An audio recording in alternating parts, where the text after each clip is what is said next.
नमस्कार, आप देख रहे हैं स्टार भारत न्यूज 19 का डिजिटल प्लेटफॉर्म। आपकी आवाज देश की आवाज। मैं योगिता आपके साथ आपका एक बार फिर से स्वागत है। तो चलिए देखते हैं आज की ताजा खबरें।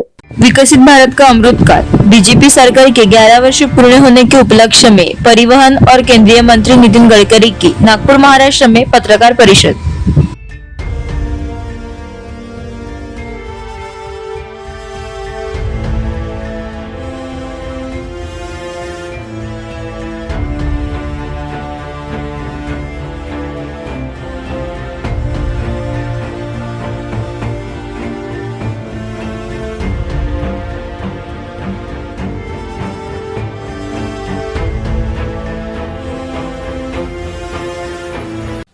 नमस्कार. आपल्या सगळ्यांना आपण आज या पत्रकार परिषदेला उपस्थित राहिल्याबद्दल मी आपल्या सगळ्यांना खूप खूप धन्यवाद देतो. नॅशनल मीडियामध्ये आजची पत्रकार परिषद कव्हर करायची असल्यामुळे मी हिंदीमध्ये बोलतो आणि हिंदीत झाल्यानंतर मग आपल्या मराठी पत्रकारांकरता मराठीमध्ये पण त्यात काही गोष्टी आपल्याला सांगेन. गेली 11 वर्ष, पिछले 11 साल आदरणीय नरेंद्र मोदी जी के नेतृत्व में हमारी सरकार ने देश के विकास के लिए, गांव, गरीब, मजदूर, किसान के उन्नति के लिए जो कार्य किया है वो आप सबके सामने है. और ये 11 साल एक प्रकार से हमारे देश के इतिहास के बहुत महत्वपूर्ण साल है. कांग्रेस के 60 साल में जितना काम नहीं हो पाया उतना इस 11 साल में अनेक क्षेत्रों में बहुत प्रभावी रूप से काम हुआ है. सरकार ने सभी स्तरों पर जो कार्य किया है वो एक पत्रकार परिषद में सब कुछ आपको बताना संभव भी नहीं है. कुछ कार्य आज हम नागपुर में बैठे तो नागपुर के स्तर पर हुए हैं, कुछ जिले के स्तर पर हुए हैं, कुछ विदर्भ के स्तर पर है और कुछ महाराष्ट्र के स्तर पर है और कुछ देश के स्तर पर है. केवल संक्षिप्त में उसके जो परिणाम निकले उसकी जानकारी आपको देने की मैं कोशिश करूंगा. सबसे महत्वपूर्ण यह है कि कोई भी देश के लिए सबसे पूर्ण महत्वपूर्ण बात कोई होती है तो वो उस देश का विकास, डेवलपमेंट. और हमारे प्रधानमंत्री जी ने इस कार्य को अमृत काल कहा है क्योंकि इस काल में बहुत बड़े प्रमाण पर तेजी से विकास हुआ है. ये जो विकास हुआ है, ये विकास करने के लिए चार बातें बहुत जरूरी है. Water, power, transport and communication. ये 4 इंफ्रास्ट्रक्चर विकसित अगर नहीं होते हैं तो डेवलपमेंट नहीं होती. और इसलिए 4 सेक्टर को प्राथमिकता हमारी सरकार ने दी और इस सब सेक्टर में जो काम किया है वो मैं संक्षिप्त में आपके सामने बताऊंगा. देश के विकास में 3 क्षेत्र जीडीपी ग्रोथ में इंपॉर्टेंट होती है. एक है इंडस्ट्रियल सेक्टर जिसमें हमारा जीडीपी ग्रोथ में 22 से 24% कंट्रीब्यूशन है. दूसरा एग्रीकल्चर जिसमें 12 से 14% है और सर्विस सेक्टर जिसमें 52 से 54% है. और इन सभी क्षेत्रों में समतोल विकास होने के लिए हमारी सरकार ने पहली बार 120 सामाजिक, आर्थिक, शैक्षणिक रूप से पिछड़े हुए एस्पिरेंट डिस्ट्रिक्ट की लिस्ट तैयार की है. जैसे विदर्भ में वाशिम और गढ़चिरौली 2 राज्य है, 2 डिस्ट्रिक्ट है. वैसे 550 ब्लॉक्स जो विशेष रूप से पिछड़े हुए उनके भी नाम निकाले गए हैं. और इन पूरे क्षेत्र में हमारा इंफ्रास्ट्रक्चर कैसे विकसित हो, वहाँ उद्योग व्यापार क्षेत्र में प्रगति कैसी हो, वहाँ के युवाओं को रोजगार कैसे मिले, इसकी नीतियां बनाकर सरकार ने बहुत सफल कार्य किया है. जहां तक देश के विकास में सबसे इंपॉर्टेंट चीज यही होती है कि रोजगार कितने मिले हैं. और बेरोजगारी ये सबसे इंपॉर्टेंट सवाल है। बेरोजगारी अगर दूर करनी है तो उद्योग व्यापार क्षेत्र में इन्वेस्टमेंट लानी पड़ेगी, उद्योग स्थापना करनी होगी। उद्योग व्यापार एक्सपोर्ट बढ़ेगा तो रोजगार निर्माण होगा, और रोजगार निर्माण होंगे तो गरीबी दूर होगी। और इसके अनुसार ये सब उद्योग व्यवसाय एक्सपोर्ट व्यापार बढ़ाने के लिए इंफ्रास्ट्रक्चर अच्छा चाहिए। और इसलिए सबसे पहली बात, हमने कुछ बोलना तो पॉलिटिकली वो ज्यादा महत्व नहीं रखता, पर 3 निकष जो सामने आए हैं, एक IIM बेंगलोर, IIM चेन्नई और IIM बेंगलोर, IIT कानपुर और IIT चेन्नई, ऐसे 3 लोगों ने रोड इंफ्रास्ट्रक्चर के बाद जो अध्ययन किया है वो सबसे महत्वपूर्ण बात सामने आई है। आपको पता होगा कि लॉजिस्टिक कॉस्ट हमारे देश की 16% है, चाइना में लॉजिस्टिक कॉस्ट 8% है, और अमेरिका और यूरोपियन देशों में 12% है। और ये 16% कॉस्ट होने के कारण हम इंटरनेशनल मार्केट में कॉम्पिटिटिव नहीं है, काफी बार हमें अड़चन आती है। और ये तीनों संस्थाओं ने, IIM Bangalore, IIT Kanpur, IIT Chennai ने जो निष्कर्ष निकाला है उसमें से उन्होंने कहा है कि 4 से 6% लॉजिस्टिक कॉस्ट कम हुई है। यानी जो 16% थे उससे हम 10% पे आए हैं।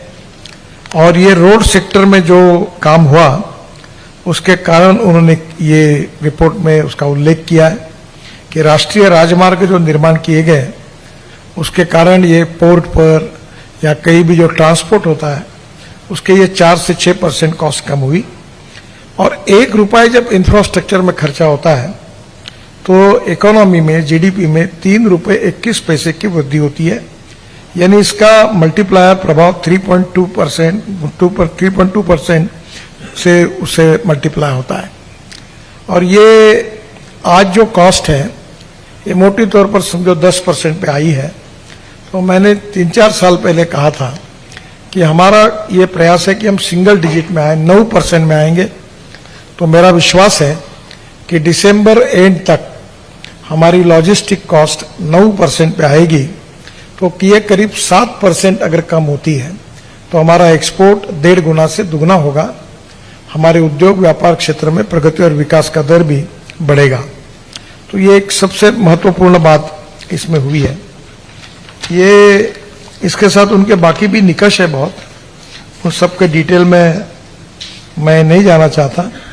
इसके साथ साथ पोर्ट कनेक्टिविटी जो किसी भी देश के विकास में बहुत महत्वपूर्ण होती है, क्योंकि एक्सपोर्ट और इंपोर्ट का संबंध ये पोर्ट के साथ होता है। और पोर्ट में जितनी मूवमेंट फास्ट होती है उतनी कॉस्ट कम होती है। और मुझे बहुत ये हुआ है कि हमारा जो टर्न अराउंड टाइम था वो 40% कम हुआ है। और हमने सैटेलाइट पोर्ट और ड्राई पोर्ट भी शुरू किए, जैसे जालना में, सिंधी में, ऐसे देश में जोगीदोपा करके आसाम में मल्टी मॉडल हब बनाया। तो अनेक जगह पर ये भी हुए हैं और इसके कारण भी लॉजिस्टिक कॉस्ट में कम आई है। हमने जितने पोर्ट है, मेजर पोर्ट और माइनर पोर्ट, मेजर पोर्ट 12 है, अब 13वां का काम शुरू हुआ है।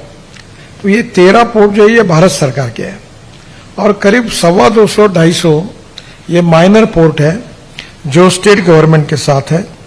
और इसको हमने पूरी तरह अच्छे रोड से जोड़ने का एक काम लिया और पोर्ट पे godowns, cold storage, container fresh station, CFS, ICD ये सब तैयार किया गया।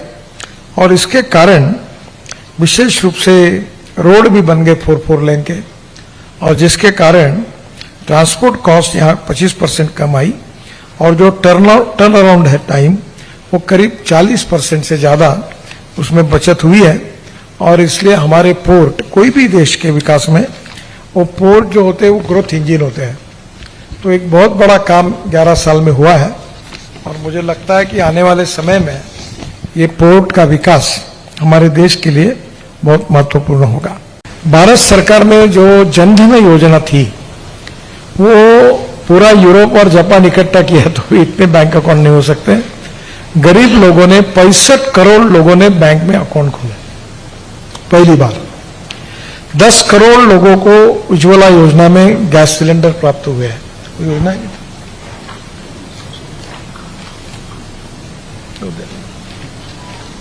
अब इसमें गरीब कल्याण ये कार्यक्रम हमारा बहुत इंपॉर्टेंट था और इसमें करीब 81 करोड़ लोगों को हमने राशन दिया। यानी आज 81 करोड़ लोगों को आज राशन मिल रहा है। कोई गरीब भूखा नहीं रहेगा। तो ये गरीब कल्याण का हमारा गरीब कल्याण और जो शोषित पीड़ित वंचित है उनको तरफ विशेष रूप से सरकार ने ध्यान दिया। 4 करोड़ से ज्यादा लोगों को प्रधानमंत्री आवास योजना में घर बना कर दिए। 4 करोड़ और फैमिली में हिसाब किए तो 20 करोड़ लोगों को इसका फायदा होगा। 15 करोड़ से अधिक ग्रामीण घरों के लिए हमने अब ये हर घर जल योजना लाई और अब उसके कनेक्शंस दिए हैं। 51 करोड़ से ज्यादा लोगों को प्रधानमंत्री सुरक्षा बीमा योजना का कवच हमने दिया और 68 लाख से अधिक ये रोड पर टपरी वाले फेरी वाले जो है पानीपुरी वाले इनको स्वनिधि योजना के अंतर्गत करीब 22 लाख करोड़ रुपए का उनको लोन मिला है। इसके साथ साथ किसानों के लिए विशेष रूप से एमएसपी लगातार हमने बढ़ाई है और प्रधानमंत्री किसान सम्मान निधि में हर साल 6000 करोड़ रुपए डायरेक्ट किसानों के खाते में जाते हैं।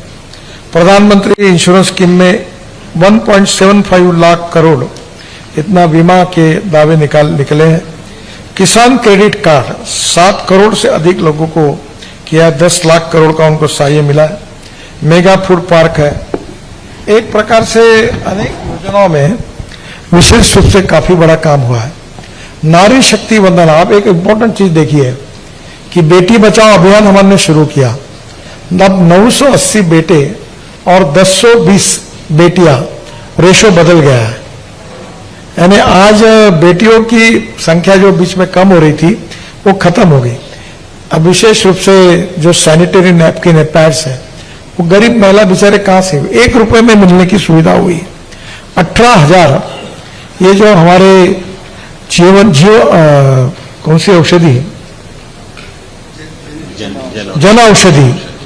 जन औषधि के करीब जेनेरिक मेडिसिन के लिए 16,000 दुकानें दी, जिसके कारण जो सस्ते में दवाई मिली उसमें गरीबों की 38,000 करोड़ की बचत हुई है।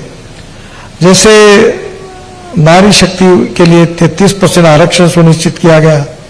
पहले महिलाओं को नेशनल डिफेंस एकेडमी में प्रवेश शुरू हुआ। मातृत्व की रजा 12 सप्ताह से 26 सप्ताह हो गई। मातृवंदन योजना में 3.9 करोड़ गरोदर महिलाओं के लिए करीब 19,000 करोड़ का आर्थिक सहायता मिला। ट्रिपल तलाक के कारण जो अन्याय होता था वो दूर हुआ। कोविड के समय 20 करोड़ से ज्यादा अधिक महिलाओं को रोक मदद हुई। और सबसे बड़े मिडिल क्लास में जो इनकम टैक्स लिमिट 2 लाख थी वो 12.75 लाख उत्पन्न जो था वो कर मुक्त हो गया। ये बहुत बड़ा ये हुआ। यूपीआई में आजकल भाजी के दुकान में पानीपुरी में भी यूपीआई का चलता है। आपको आज कहीं पैसे की पॉकेट रखने की जरूरत, मुझे याद नहीं, मैं पिछले 1.5-2 महीने में मैंने पॉकेट से पैसा निकाल के खर्चा नहीं किया है। यानी आपको भी ये होगा कि कोई खर्चा ही नहीं करना पड़ता, सब कार्ड से काम होता है। तो अभी यूपीआई में 46 करोड़ से ज्यादा नागरिक और 6.5 करोड़ व्यापारी ये यूपीआई का उपयोग कर रहे हैं। सूर्य घर योजना में 300 यूनिट्स अपने घर में बिजली तैयार करके करीब 100% विद्युतीकरण पूरा हुआ है।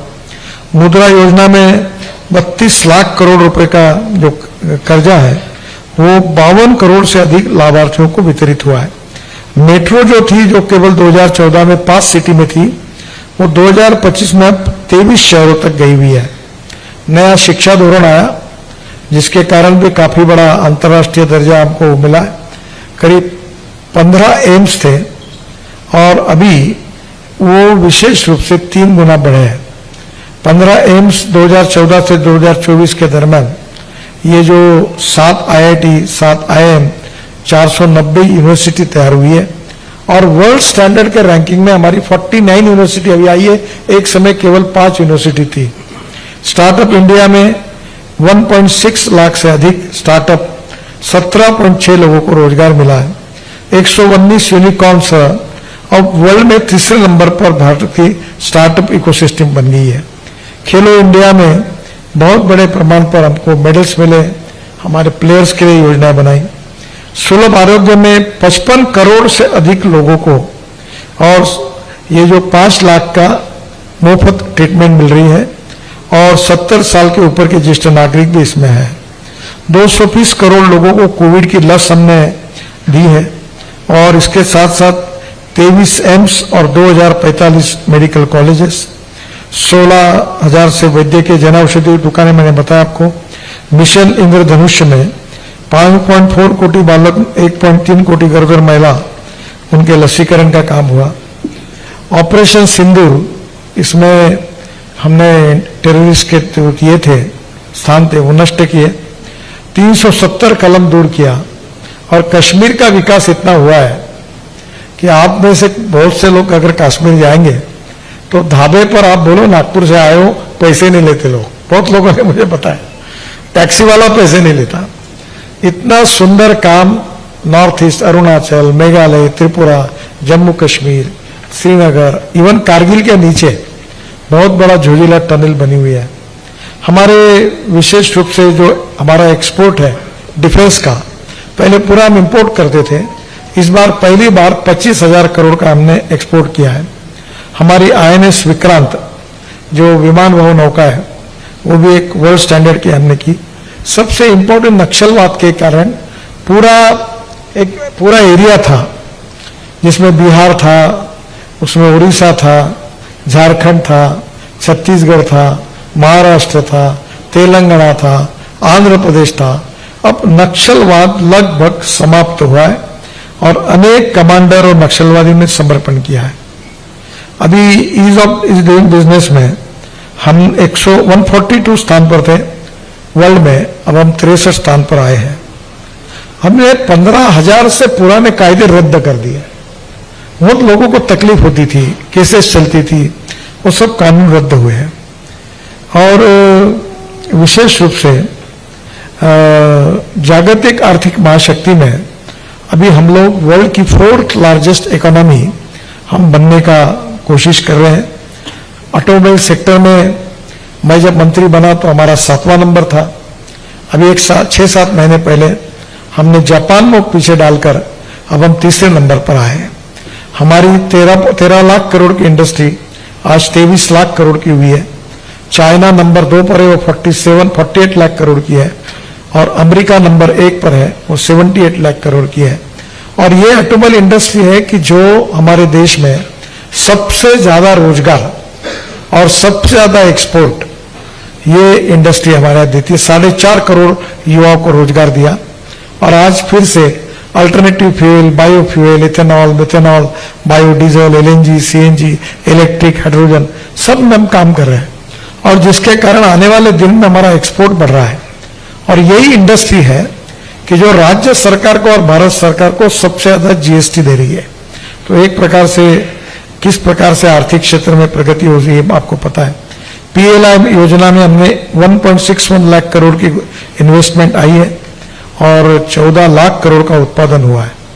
हमारे यहाँ करीब GST में रिकॉर्ड ब्रेक GST हुआ है। कैश टैक्स की चोरी काफी कम हो गई है।